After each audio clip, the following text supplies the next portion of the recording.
Hi, everybody, and welcome back to another episode of New Ambassadors Interview Series. This is number 12. We are here with Andrew Griffin, who is Hello? he's going to move to LA, and I hate him for that, and I'm just putting that out there. Now everybody knows what I think. All right, so let's start with your first question, and All right. I'm hoping everything works out, and I hope we become bi-coastal. Bi-coastal, bisexual, one, I don't care which. Either Right. one's good. But yeah, whichever floats your boat. Yeah. So how did you get involved in this? In other words, how did the acting bug first bite you? So I actually kind of come from a theatrical background. My mom and her dad both were actors, and they never did anything really past like a community theater level, but it definitely is in my blood, and they both had a huge passion for it, but that was in the 50s and the 70s. So like nobody just was like, I'm gonna move to New York or I'm gonna go out to LA. Like it was like, okay, that was fun. Let's go get a real job. And I just, times are a little different and I've had the luxury to do that. But oddly enough, I've been acting since I was 6, but it wasn't until high school, actually right before my senior year, I did a regional production of Bloody Bloody Andrew Jackson, which is so much fun. Yeah. And opening night of that show, I was like, I'm going to do this for the rest of my life. And even though I had like really done theater like pretty seriously in high school, it wasn't until I did that I was like, I want to do this forever. Had I not done that show, I probably would have joined like the Navy. That was actually my trajectory. And so glad I didn't do that. Like it would have been a completely different lifestyle. And, that would be cool if I had done it, but I'm happy doing what I'm doing now. I think that I was lucky to be somebody that found what they were supposed to do and actually did it, So I'm happy that I got bit by it, even if it was at the last second. I'm glad. You were 6 years old. I hardly think that's the last section. You're what, like now, what, 12? Yeah, 12. Yeah. 13 next week. My God, you're going to be 13. That's so cool. Yeah. All right, next question. Yes, sir. How did you get involved in New Ambassadors? So I, like a whole lot of other new ambassadors, were or are or have been a member of Mike Lesser's The Playground Experiment. I actually met you there. I met David Gill there. And, like some other people, that's like really where we saw each other work a lot. And that's where I began to work with David through that. David and I did some outside projects from The Playground Experiment. I worked with him and Tony Nation on their pilot.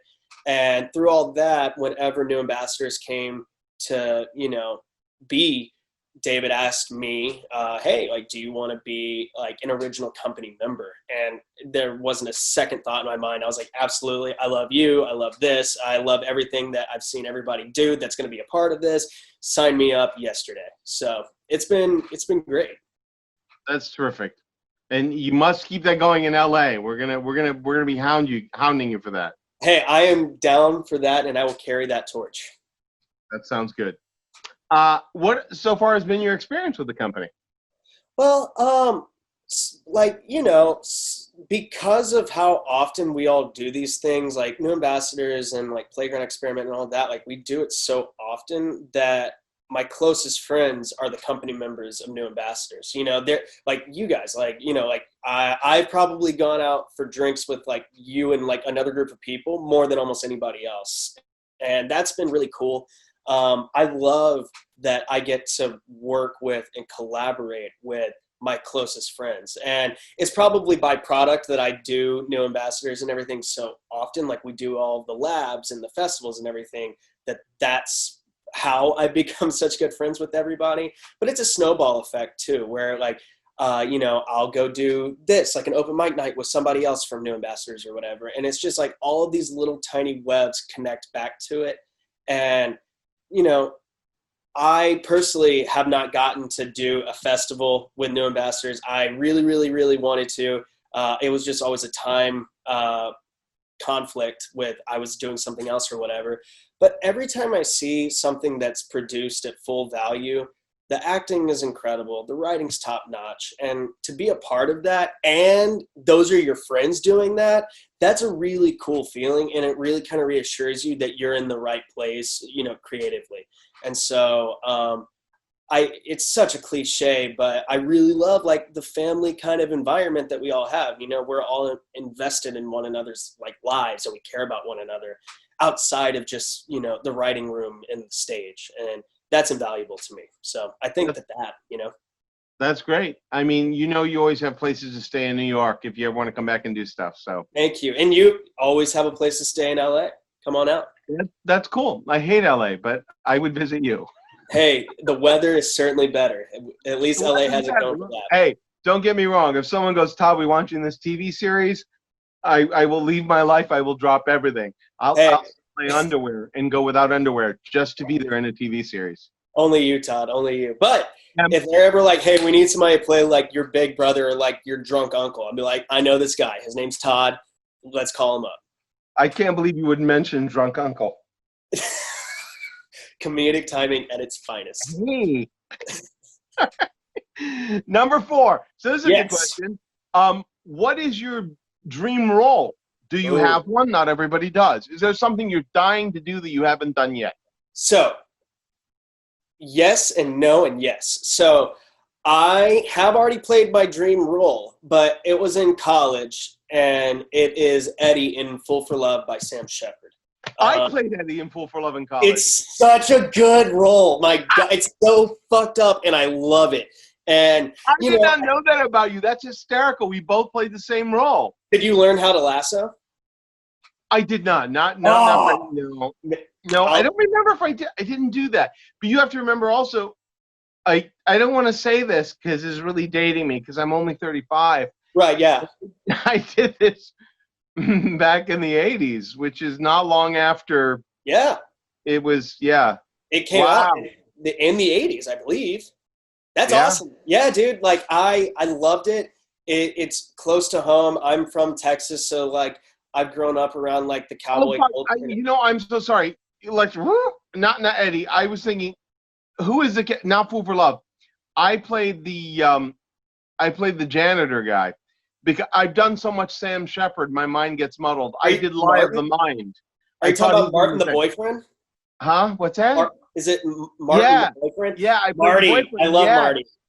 Yeah, I played Marty. It's so weird because I literally have done. It's so weird. I was so sad when Sam Shepard died because I know I've done so many of his plays. They're so good. And then I get confused. So no, I played Marty. That's why I didn't learn how to lasso. When you said lasso, I was like, wow. But anyway, yes, I did Lie of the Mind as well. But no, I played terrific role. What you play, the whole play is phenomenal. Well, yeah, and that's like the other thing is that I love small cast shows. Like, if there's like 2 or 3 people in a show, those are sometimes the most exciting to me because it's like, okay, all the pieces are here. What's going to happen? How's this going to unfold? And as you know, in Fool for Love, like, it's just like another domino falls, another domino falls, another domino falls. And you're like, oh my God, it's so gripping. It's so dark and I love it. And I played it when I was 21 and, you know, Eddie's supposed to be in his mid to late 30s. So I won't really get to play him again for, you know, since I'm turning 13, you know, probably like another like years and years. Yeah. You'll be ready though. Yeah, it's going to be great. And I'm looking forward to doing that again. And then, you know, the other cliche, I love me some Shakespeare. And I really want to play Benedict. I really do. Like, great role. I played it. You'd be perfect as Benedict. That's so much fun. Much Ado is probably my favorite Shakespeare. Totally. That's a good play. Really, really lovely. Wow. It is. All right. Next question. If you didn't end up as an actor / prostitute musician, what would you do? Well, that's the funny thing is like if you know, I'm not a prostitute musician, but I am actually a musician. And for me, I have so much more like wherewithal to be a successful actor because I've gone to school for it. I've done it my entire life. Like I am properly and classically trained to a certain extent in these things. But my passion for my music burns a little bit hotter than my acting. And so at any given point, like, I guess the best way to say it is whenever I'm performing a role, that's Andrew playing a character. But whenever I'm on stage singing with a band or playing guitar or whatever, that's Andrew performing. And they're both so visceral, but being yourself, and it's like, okay, they're watching me. They're not watching me play Eddie or Benedict. They're watching me. That is unlike anything else. And it's electric, and it's very hard for my body to get that level of excitement in any other facet. And yeah, so I think that I'm actively trying to do it. That's part of the LA move. Is it's probably going to be a little easier to try to pursue music in a place I have a car and you have a drum set in somebody's apartment because you're not stacked on top of each other. So yeah, I would say that. Other than that, dude, I'd probably do something in fashion. I like to dress well. I like to dress sharp, and I think I have an eye for it. But until the creative juices stop flowing, I think that it's going to be music. So You do. You're a phenomenal musician and a snappy dresser. I like both those things. Thank you. You're very good at it. What has been your favorite experience so far with New Ambassadors? Ooh, you know, I kind of feel like I touched on it earlier with the whole idea of like all my friends are in it. Like those are the people that I love and care about. That's really like, that was when I was creating this decision of like, should I move to LA or not? The majority of the New Ambassadors, because that is my friends, I was like, oh, do I really want to leave these people? And that was a huge part of it. But if I really had to get down to like what it would be is I was lucky to go to school with Mandy Murphy. Mandy Murphy was a senior when I was a freshman. I love her. She is just an absolute gem of a human being. I owe her so much creatively as a person. The list goes on and on. But this is kind of stretching it a little bit. But David Gill directed Mandy and myself in Mandy's play for a play festival up in Westchester. And that was probably like my favorite experience if I really had to get down to brass tacks about it, because one, I love Mandy as a writer. Two, I've always wanted to perform with her. And then three, me and David have always missed the bar just slightly on being able to work together. And so to have all of these things come to, fruition in the same place was amazing. David as a director, he tells you exactly what he wants. And I like that as an actor. There is some liberty whenever a director's like, try it. And you're like, okay, I'll try it. But then there's also some like, I get reaffirmation, I guess, whenever a director's like, okay, do that, but like this. And you're like, oh, okay, cool. Not like a line reading, obviously. But no, there's nothing wrong with specificity. It's nice when to be able to trust them enough to say, what do you see? Let's talk about that. And then we can see if I feel the same way. And lots of times it'd be like, oh my God, yes, that's exactly what I agree with that. I think that's great. Yeah. And so David's that kind of director. I loved that. Mandy, again, I'm just all the glory to her. Like she's so talented as an actor, and I know she knows that, but like I'm just gonna put it out in the universe again, so like maybe she'll hear it through this glass right now. Like she's so good. She also wrote the piece, so she knew exactly how it's supposed to sound, and it was just so much fun. Like the otherwise like maybe treacherous trip of getting on a train, going up to Pleasantville and then coming back or whatever. I love Pleasantville. It's a tiny little town and it's cute, and they have a great coffee shop there for sure.